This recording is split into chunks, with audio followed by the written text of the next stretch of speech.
Hello, welcome to the A to Z of language features for A-level English literature study. This video is going to be looking at all of the terms beginning with the letter D. It is the fourth in the series, and if you haven't done so already, please make sure that you listen to the introduction of this series so you understand what these videos are for, how they're going to be used, and what you're looking for within each one.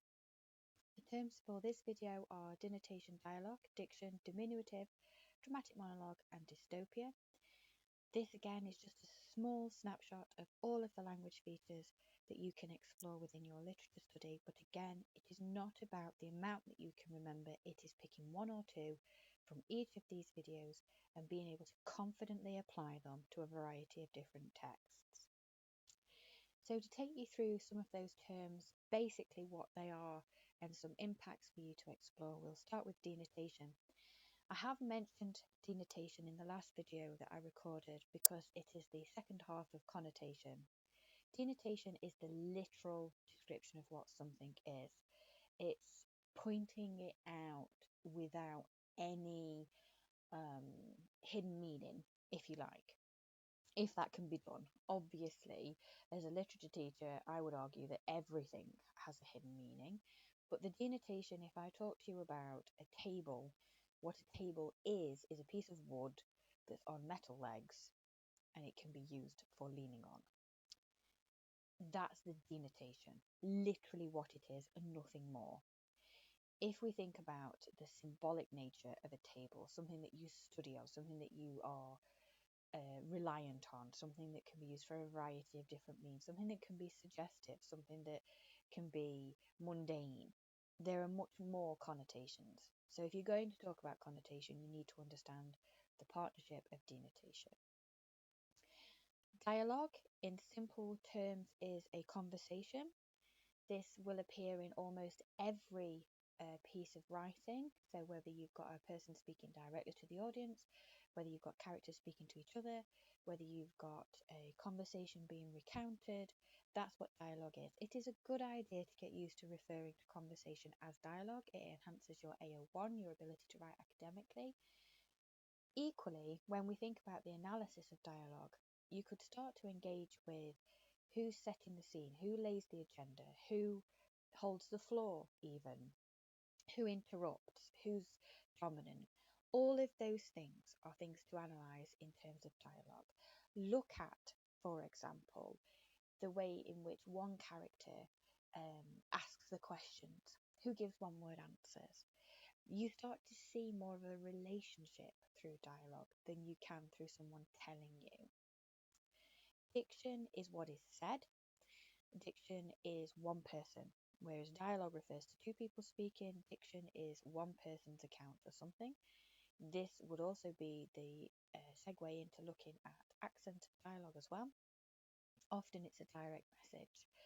If you're thinking about the analysis of diction, think about the way that this is being used. Why would an author choose to have one person speaking in diction rather than have a dialogue? Consider the impact that that would have on an audience. Diminutive is an Italian word and often is used in music studies, but it means lesser than, to reduce something down.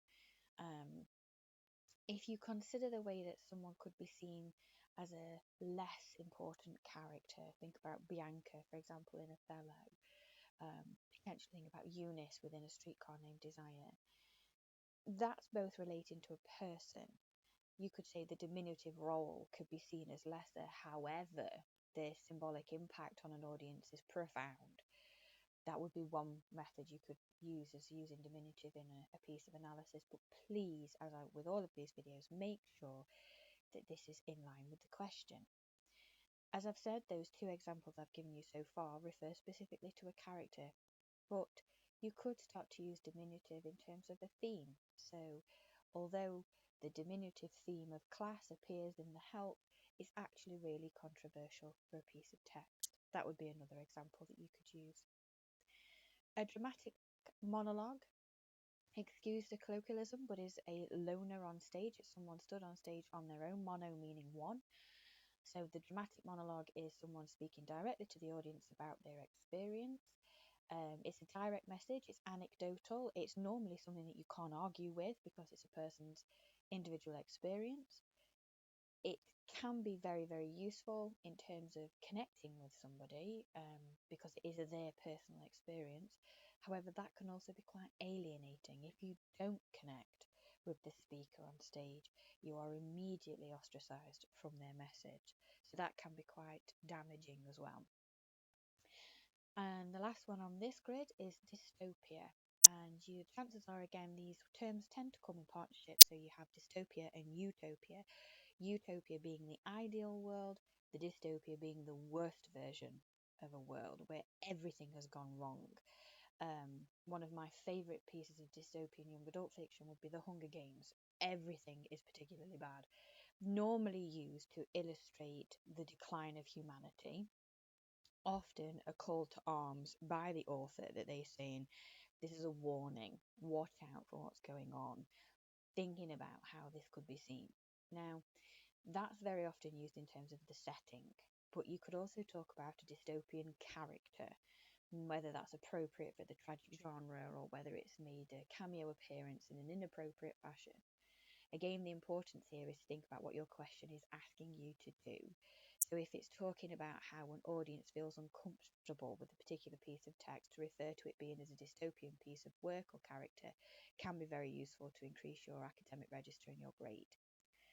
The last term for this particular video is deconstruction, which is the rejection of absolutes in literature. So someone not being absolutely accurate or absolutely inaccurate. There's no universal truth. It's that concept, it's that idea. So it's where you remove yourself from the possibility of all just doesn't happen and moves into the individuality of study. With all of these videos, as I've mentioned to you on a number of occasions, please make sure that you don't try and overwhelm yourself by learning all of them, but rather select a few that you can apply confidently and repetitively under exam conditions, and make sure, again, that all of them are in line with your question.